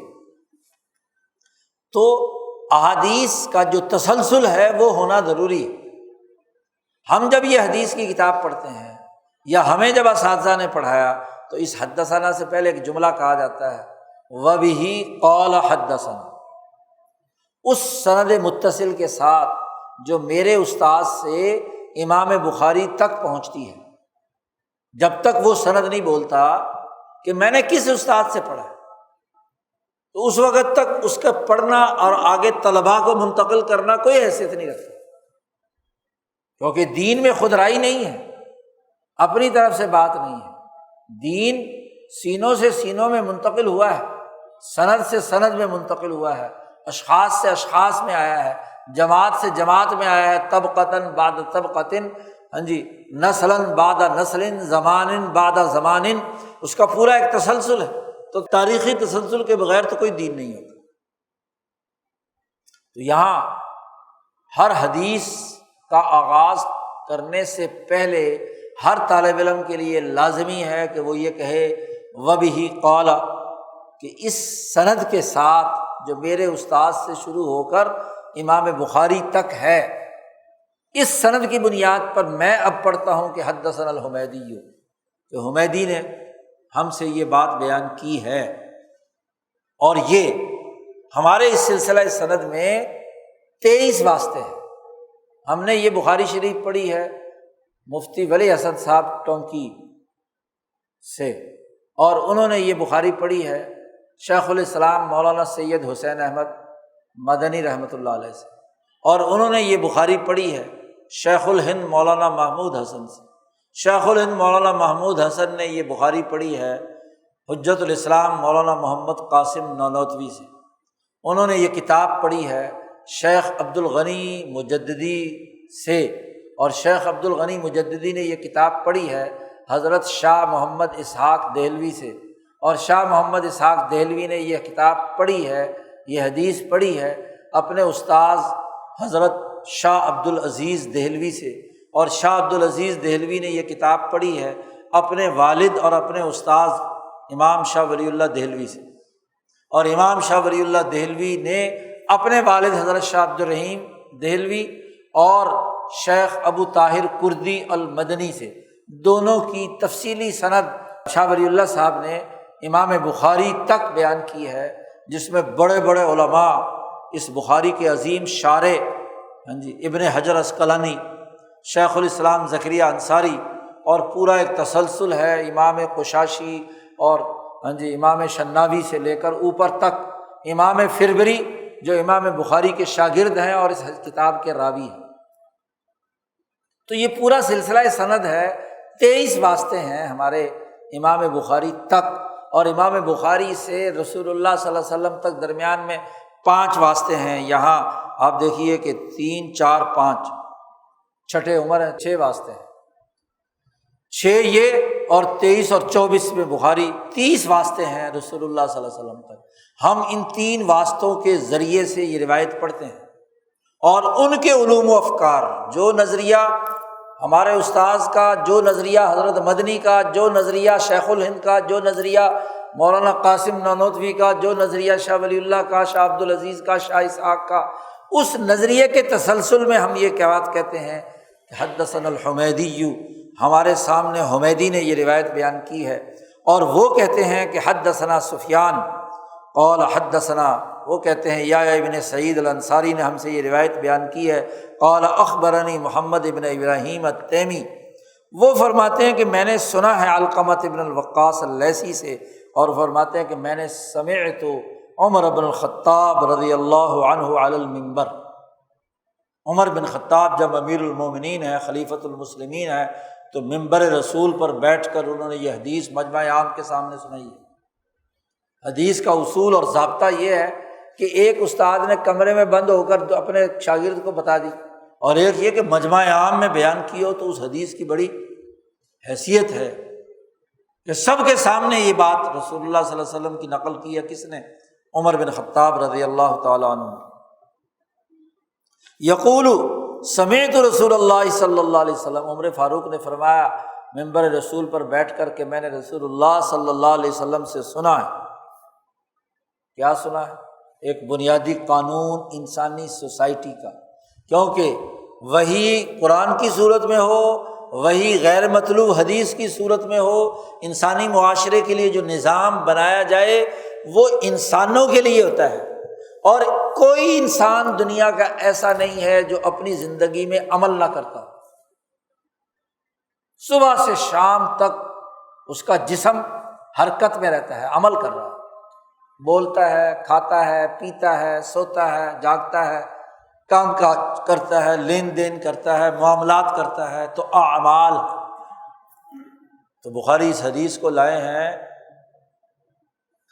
اس پورے دنیا کے انسانی معاشروں کے تمام اعمال کے پیچھے جو نیت، فکر، جو نظریہ کار فرما ہے اس کی وضاحت کے لیے بڑے جامع جملے ہیں نبی اکرم صلی اللہ علیہ وسلم نے بیان فرمائے ہیں۔ حضرت مولانا عبید اللہ سندھی فرماتے ہیں کہ رسول اللہ صلی اللہ علیہ وسلم نے فرمایا ہے کہ مجھے جامع کلمے دیے گئے ہیں، اوتیت بجوامع الکلم، یہ حدیث ہے، شاہ ولی اللہ صاحب نے اپنی سند سے بیان فرمائی ہے۔ تو اس کی تشریح کرتے ہوئے مولانا سندھی کہتے ہیں کہ کلمہ جامع کون سا ہوتا ہے؟ بڑی اہم بات ہے جو عام طور پر بیان نہیں کی جاتی۔ مولانا سندھی فرماتے ہیں کلمہ جامعہ وہ ہوتا ہے جو انسانی سماج کے تمام ارتفاقات، تمام اقترابات، انسانی زندگی کے تمام بنیادی امور پر احاطہ کیے ہوئے۔ تو آپ صلی اللہ علیہ وسلم نے جو کلمات ارشاد فرمائے ہیں وہ اتنے نپے تلے، اتنے جامع ہیں کہ جن سے انسانی معاشرے کے تمام امور کی بنیادی حکمت، فلسفہ، علم اور اس کا بنیادی جو سٹرکچر ہے وہ سامنے آ جاتا ہے۔ ایسے جامع الکلم نبی اکرم صلی اللہ علیہ وسلم، ان جوامع الکلم میں یہ بڑی اہم حدیث ہے چھوٹا سا جملہ، انما الاعمال بالنیات، فرمایا کہ اعمال کا دار و مدار نیتوں پر ہے۔ نیت کیا ہے؟ نیت کا تعلق انسان کے قلب سے ہے، دل و دماغ سے ہے۔ وہ عزم، وہ ارادہ جس کی اساس پر کوئی عمل سر انجام پاتا ہے۔ دنیا میں جو انسان بھی انسانیت کا لبادہ اڑے ہوئے ہے، وہ جب بھی کوئی عمل کرتا ہے تو اس عمل کے پیچھے کوئی نہ کوئی عزم و ارادہ اور نیت کار فرما ہوتی ہے۔ بغیر نیت کے اور بغیر ارادے کے، بغیر کسی مقصد کے کوئی انسان دنیا میں عمل نہیں کرتا۔ ہاں، مجنون ہو، پاگل ہو، ہاں جی، مریض ہو، بیمار ہو، جس کی کوئی ارادہ نہیں ہے، بس لائی لگ ہے جی، تو دیوانے آدمی سے گفتگو نہیں کی جا رہی ہے۔ گفتگو کا تعلق انسانی معاشرے کے ان لوگوں سے ہے جو ہوش و حواس کے ساتھ کام کر رہے ہیں جی۔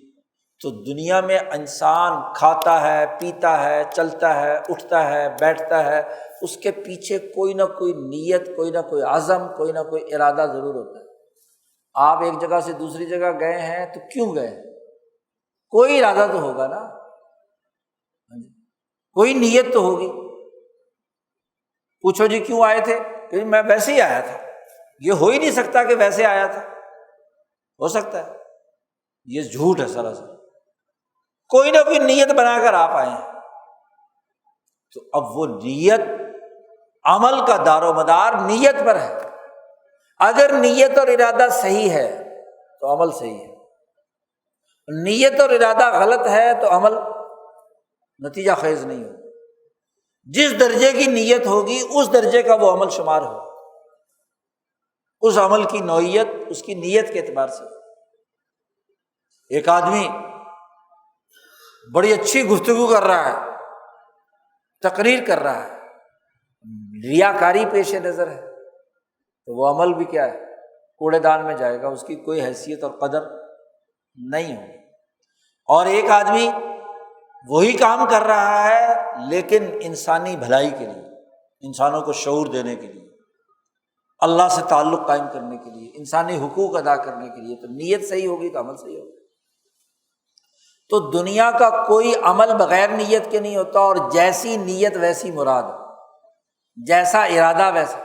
امام شاہ ولی اللہ دہلوی نے اس پر حجت اللہ میں ایک مستقل باب قائم کر کے اعمال اور اعمال کو وجود میں لانے والی خیالات، ارادے، عزائم اور نیتوں پر بڑی تفصیلی گفتگو کی جی۔ شاہ صاحب نے مستقل باب قائم کیا ہے اور اس کی وضاحت کی ہے۔ تو نیت اور عمل کا بڑا گہرا تعلق ہے۔ تو سب سے پہلے تو رسول اللہ صلی اللہ علیہ وسلم نے یہ بتلا دیا۔ یہ بخاری لائے بھی اس لیے ہے کہ طالب علم کتاب شروع کرنے لگے ہیں تو اپنی نیتیں درست کریں۔ یہ جو بخاری پڑھنے کا عمل شروع کیا ہے، یہ جو دین پڑھنے کا عمل شروع کیا ہے، یہ جو زندگی میں آپ اعمال کر رہے ہیں تو اعمال صحیح نیت سے کریں جی، اللہ کی رضا کے لیے ہے، انسانیت کی خدمت کے لیے ہے جی، بھلائی کے لیے ہے، خیر کی نیت ہے تو ٹھیک ہے، اور اگر ایسا نہیں تو وہی عمل وبال بن جاتا ہے۔ یہ بنیادی اساسی اصول بیان کرنے کے بعد اس کی مزید وضاحت فرمائی کہ وَإِنَّمَا لِامْرِئٍ مَّا نَوَىٰ، انسان کے لیے نفع بخش وہ ہے جو اس نے نیت کی ہے۔ اچھی نیت کی ہے تو نفع بخش ہے، اور اگر نیت میں کھوٹ ہے، برائی ہے، ایک سیاسی لیڈر بیان دیتا ہے اور نیت کچھ اور ہے، بظاہر بڑی اچھی بات کر رہا ہے جی، اور وہ نیت دوسرے راستے سے پوری ہو جاتی ہے تو وہ بیان بھی بدل دیتا ہے۔ یہ گرگٹ کی طرح بیان بدلتے ہیں نیتیں بدلنے سے۔ تو کہا لِامْرِئٍ مَّا نَوَىٰ، تو سیاست ہو، معیشت ہو، تزکیہ ہو، شریعت ہو، ہاں جی، تمام انسانی پہلو اور اعمال کے پیچھے جو نیت کار فرما ہے اس کے نتائج ہوں۔ پھر رسول اللہ صلی اللہ علیہ وسلم نے اس حوالے سے مثال دے کر بات سمجھائی، کیونکہ قانون تو یہ عالمگیر ہے، آفاقی ہے، اور کوئی قانون اگر مثال کے ذریعے سے سمجھایا جائے تو سمجھنا کیا ہے، آسان ہو جاتا ہے۔ جب آپ صلی اللہ علیہ وسلم نے یہ بات فرمائی، موقع وہ تھا کہ جب لوگوں کو، مسلمانوں کو حکم دیا گیا تھا کہ وہ مکہ مکرمہ سے ہجرت کر کے مدینہ منورہ آئیں۔ فتح مکہ سے پہلے پہلے ہجرت کا زمانہ ہے کہ کون آدمی اللہ اور اس کے رسول کے لیے اپنی وطن چھوڑ کر انقلابی جماعت کا حصے دار بنے گا۔ وطن چھوڑنا کوئی آسان بات ہے؟ وطن چھوڑنا بڑا تکلیف دہ عمل ہے۔ خود رسول اللہ صلی اللہ علیہ وسلم جیسے امام الانبیاء جب مکہ سے ہجرت کر کے آخری وہ پہاڑی جہاں سے مکہ سامنے نظر آتا تھا، آپ صلی اللہ علیہ وسلم کافی دیر کھڑے ہو کر اپنے وطن کو دیکھتے رہے، اور پھر آنکھوں سے آنسو جاری ہوئے کہ اے اللہ، میں اپنی مرضی سے اپنا وطن نہیں چھوڑ رہا، میرے سے وطن چھڑوایا جا رہا ہے، میرے قتل کے منصوبے ہیں۔ مشورہ کیا دارالندوہ والوں نے کہ رسول اللہ صلی اللہ علیہ وسلم کو نعوذ باللہ شہید کر دیا جائے، تو میں ایسے نہیں چھوڑ کر جا رہا، یعنی اپنے وطن کی یاد، جس میں نبی اکرم صلی اللہ علیہ وسلم نے تقریباً 50 سال زندگی کے گزارے ہیں، بچپن، جوانی اور انقلاب کے 13 سال سنہرے جہاں جس وطن میں گزارے ہیں، اس کو چھوڑ کر جب جا رہے ہیں تو آپ صلی اللہ علیہ وسلم کی آنکھوں سے آنسو جاری ہو گئے۔ تو ہجرت کوئی آسان کام ہے؟ تو اب یہ بڑا عظیم الشان کام تھا، حکم دیا گیا کہ چھوڑ دو، مکہ چھوڑو۔ ٹھیک ہے، جیسے رب راضی ایسے ہم راضی، رضا بالقضاء۔ تو رسول اللہ صلی اللہ علیہ وسلم نے ہجرت کا حکم دیا۔ اب اس ہجرت کے حوالے سے مثال دے رہے ہیں کہ فمن کانت ہجرتہ الی دنیا یصیبھا او الی امرأۃ ینکحھا فہجرتہ الی ما ہاجر الیہ۔ جس نے ہجرت کی ہے کسی دنیا کے مفاد کے لیے کہ دنیا مل جائے، انہوں نے دیکھا مکے کے تاجروں نے کہ جی مکہ مکرمہ میں تو بڑا کمپٹیشن ہے، مدینہ جائیں گے تو وہاں تاجرانہ ذہنیت رکھنے والے لوگ نہیں تھے، وہ تو بیچارے کاشتکار تھے۔ تو کچھ لوگوں نے سوچا کہ وہاں جا کر تجارت بڑی اچھی چلا سکتی ہے، ایک تاجر جسے تجارت کا اچھا تجربہ ہو، ایک ایسی مارکیٹ میں چلا جائے جہاں تاجرانہ تجربہ رکھنے والے نہ ہو، کمپٹیشن نہ ہو، تو وہاں اس کے لیے تو بڑے مواقع ہوتے ہیں نا۔ دنیا یصیبھا، اب تجارت کرنا کوئی جرم نہیں ہے، جائز ہے، حلال طریقے سے نفع کمایا جائے، کوئی حرج کی بات نہیں، دنیا کی بات ہے جی۔ وہ اگر ہجرت کرتا ہے اس لیے اور اس کے پیش نظر وہ مقصد اور ہدف نہیں ہے جو رسول اللہ صلی اللہ علیہ وسلم کے پیش نظر تھا، لیظہرہ علی الدین کلہ، کہ ایک نیا سیاسی مرکز بنا کر مکے کی اس سیاسی طاقت کو توڑنا ہے، مکہ فتح کرنا ہے، یہ مقصد ہے رسول اللہ صلی اللہ علیہ وسلم۔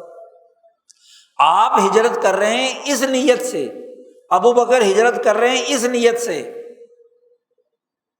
جس کا خطرہ شیطان نے ابو جہل کے سامنے دارالندوہ میں رکھ دیا تھا۔ جب یہ مشورے کر رہے تھے نا، وہ شیطان کے سامنے یہ مشورہ ابو جہل نے دیا پہلے کہ جی ہم ان کو نکال دیتے ہیں مکہ سے۔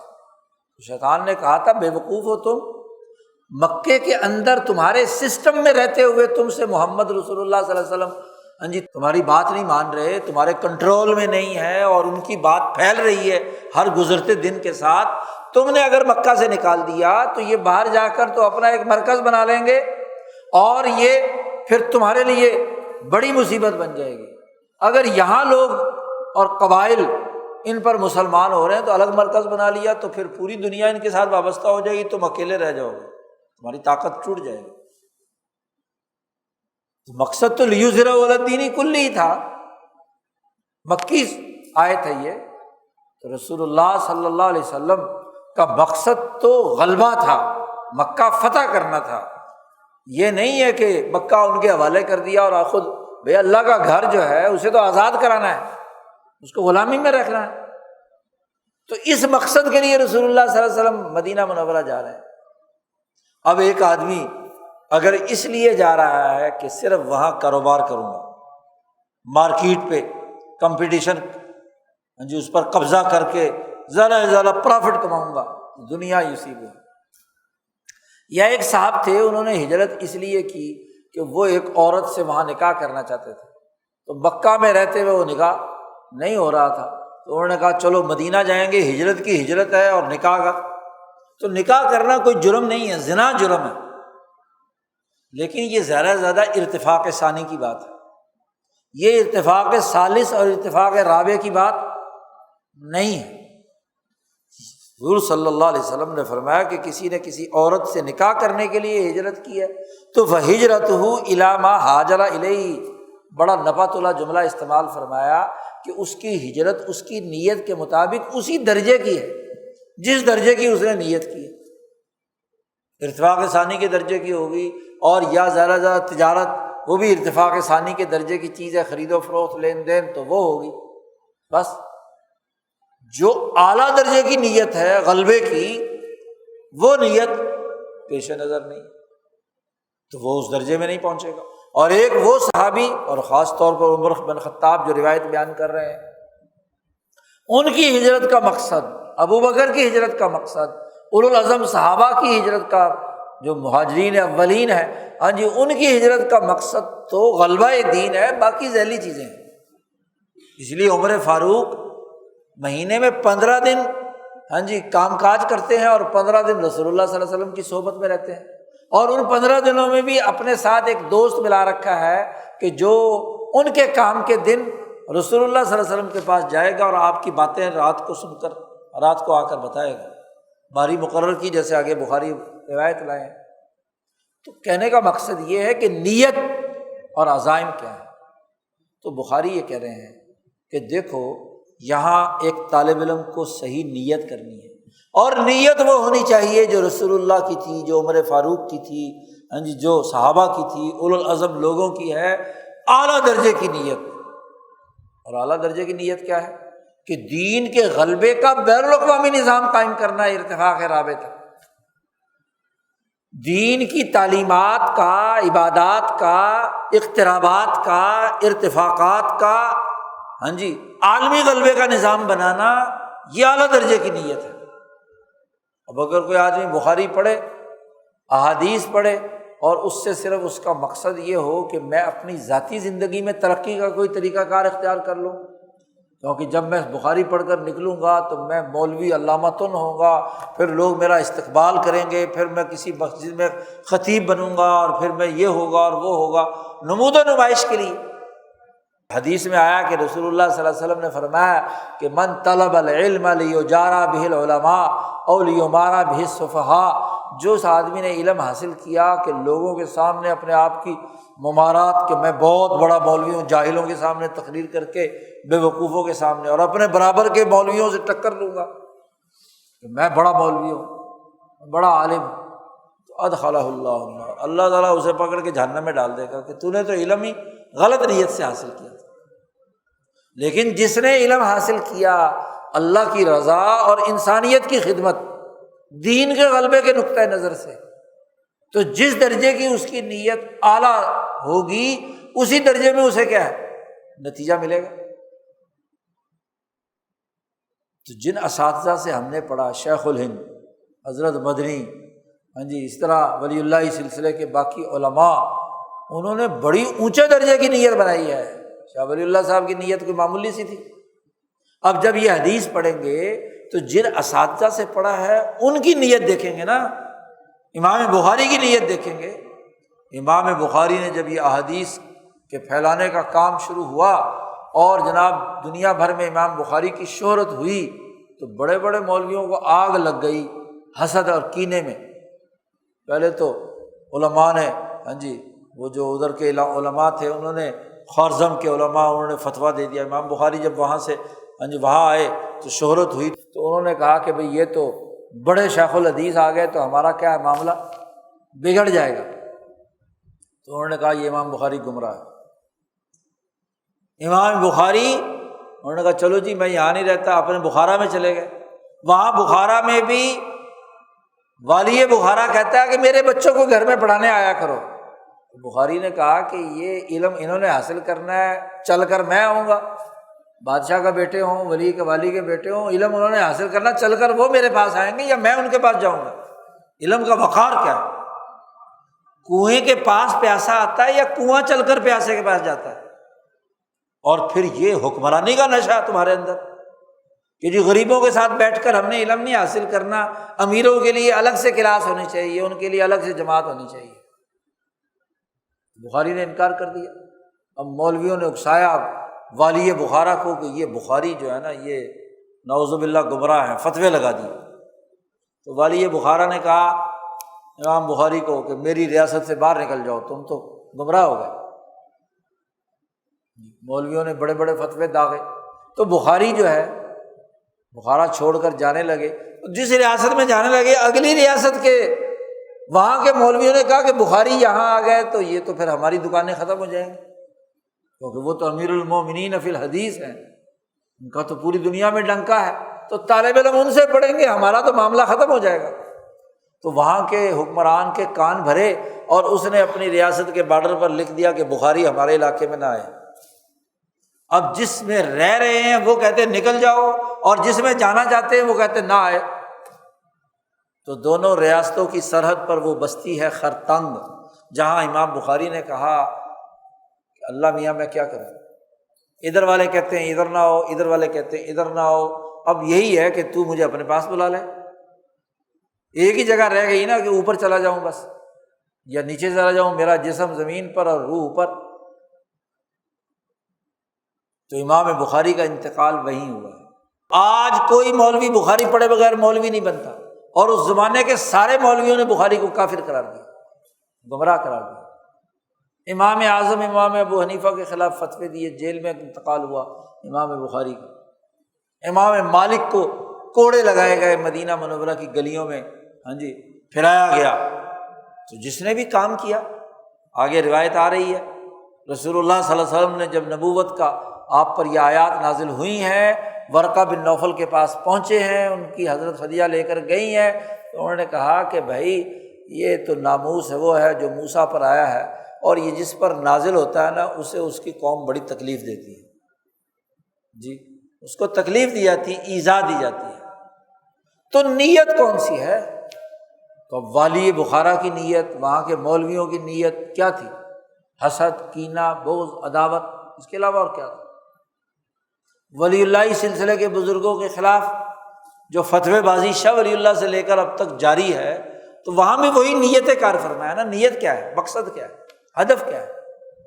تو بخاری یہاں یہ حدیث لا کر طالب علموں کو سمجھانا چاہتے ہیں کہ اپنی نیت درست کریں۔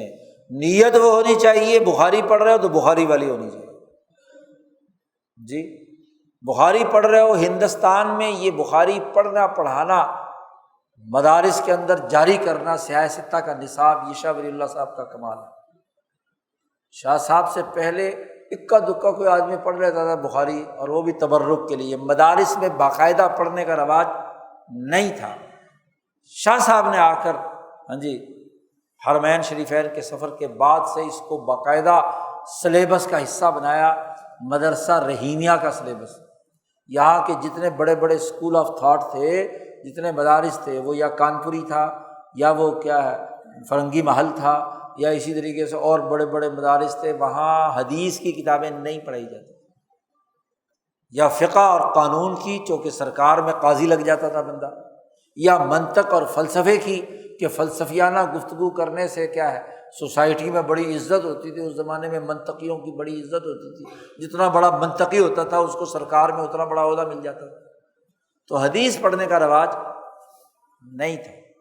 یہ تو سب سے پہلے مدرسہ رحیمیہ کا نصاب ہے دلی کا، جہاں شاہ صاحب نے آ کر سیاہ ستہ اور اس کی شروحات لکھی، ان کو پڑھایا، اور اس کا تسلسل، اسی تسلسل کے نصاب کو حضرت مولانا قاسم نانوتوی رحمۃ اللہ علیہ نے دارالعلوم دیوبند کا نصاب بنایا۔ اسی کی اساس پر پھر دیکھا دیکھی جتنے مدارس بنے تو انہوں نے، لیکن کیا نیت شیخ الہند والی ہے؟ نیت حضرت نانوتوی والی ہے؟ نیت شاہ ولی اللہ صاحب والی ہے۔ آج کا المیہ یہ ہے کہ جنہوں نے جن مقاصد کے ساتھ یہ دورہ حدیث شروع کیا تھا وہ نیت ہی غائب ہو گئی، بس ایک رسم ہے، طالب علم تلاوت کرتا رہتا ہے اور استاد سنتا رہتا ہے، کہیں دو چار باتیں سکھا دی بتا دی، لیکن مقصد نیت، اور مقصد اور نیت ان تمام لوگوں کا جن کے ذریعے سے ہم تک یہ بات پہنچی ہے وہ غلبہ دین ہے، مغلوبیت کی بات نہیں، لیظہرہ علی الدین کلہ ہے۔ جو مقصد ہے رسول اللہ صلی اللہ علیہ وسلم کا وہ سامنے ہے تو پھر تو نیت اعلیٰ درجے کی ہے۔ تو عزم کرنا چاہیے کہ ہماری نیتیں صحیح ہوں، مخلصانہ ہوں، صرف اور صرف اللہ کی رضا ہو، کوئی دنیاوی اجر نہ ہو، جیسا کہ انبیاء نے کہا ہے کہ وما اسألکم علیہ من اجر ان اجریہ الا علی اللہ، کہ میں تم سے کسی اجر کا مطالبہ نہیں کرتا، بڑی بڑی اونچی تنخواہیں مقصود نہیں ہیں، وہ اجر تو اللہ تعالیٰ پاک دے گا، ان اجریہ الا۔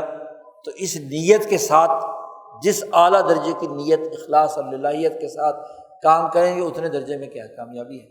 تو یہاں پہلی حدیث لا کر امام بخاری نے تمام احادیث کے پڑھنے کی بنیادی نیت واضح کر دی کہ وہ نیت سامنے ہونی چاہیے جو ہجرت کے وقت رسول اللہ صلی اللہ علیہ وسلم کے پیش نظر تھی۔ اس حدیث کا ایک دوسرا ٹکڑا ہے، وہ آگے دوسرے راوی سے آگے جا کر بخاری لے کر آئیں گے کہ جس نے ہجرت فی سبیل اللہ کی تو اس نے ہجرت گویا کہ فی سبیل اللہ کی، تو ہجرت فی سبیل اللہ ہے، فی سبیل الامراء نہیں ہے، جی فی سبیل الشیطان نہیں ہے، فی سبیل الامریکہ نہیں ہے۔ ہاں جی آج کل عجیب چکر ہے کہ فی سبیل الامریکہ کام ہوتے ہیں، ہجرت کیا ہے؟ ابھی امریکہ ویزا کھول دے تو سارے پاکستانی نوجوان بھاگ جائیں گے امریکہ، کیسی ہجرت ہے؟ ہجرت تو الی سبیل اللہ ہے۔ تو وہ نیت، وہ مقصد، وہ عزم، وہ ارادہ اپنے دین کو غالب کرنے کا، اپنی سوسائٹی کو درست کرنے کا، اللہ اور اس کے رسول سے سچا تعلق قائم کرنے کا، یہ نیت قائم کرنا، یہ آج کے سبق کا خلاصہ ہے۔ اللہ تعالی ہمیں عمل کی توفیق عطا فرمائے۔ دعا کریں، اللہم صلی علی محمد۔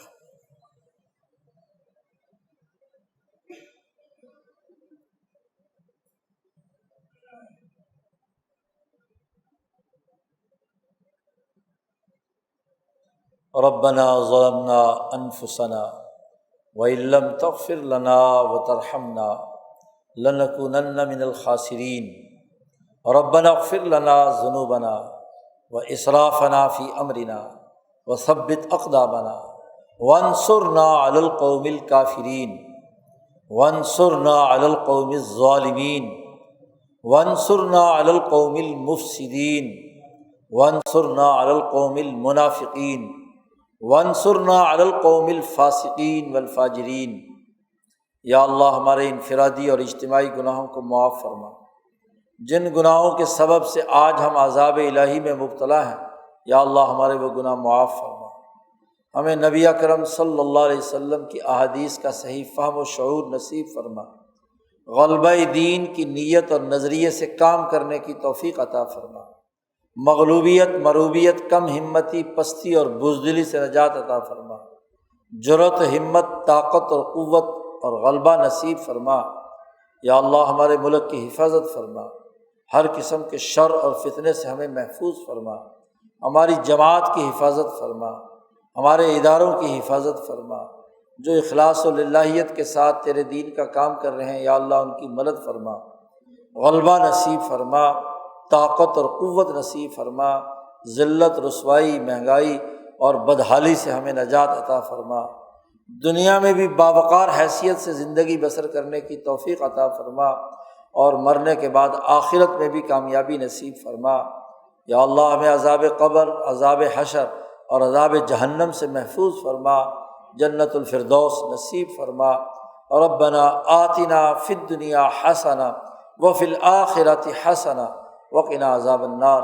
ربنا تقبل منا انک انت السمیع العلیم وتب علینا انک انت التواب الرحیم، وصلی اللہ تعالی علی خیر خلقہ محمد وآلہ واصحابہ اجمعین برحمتک